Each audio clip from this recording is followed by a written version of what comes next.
কাল বিকেলে মার সাথে একটু বেরিয়ে গেছিলাম মাকে ডাক্তার দেখানোর জন্য।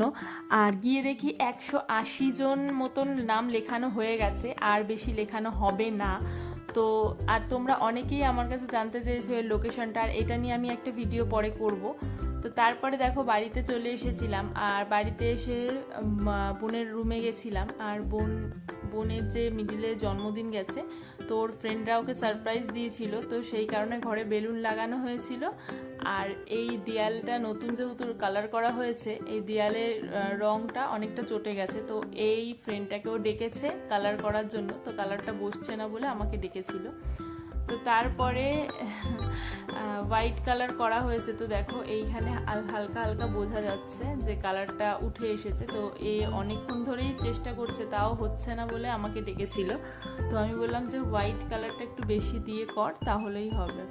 তো তারপরে ওরা সেটাই করেছিল। আর তারপরে দেখো রাতে আমরা চলে এসেছিলাম প্রিয়াদের বাড়ি। ওদের বাড়িতে সত্যনারায়ণ পুজো ছিল, তো সিন্নি ফল প্রসাদ দিয়েছিল, আর পরে দিয়েছিল লুচি আর আলুর দম।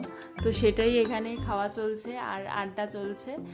তারপরে বাড়িতে চলে এসেছিলাম। তো আজকে এইটুকুই, আবার দেখা হচ্ছে তোমাদের সাথে নেক্সট কোনো ব্লগে।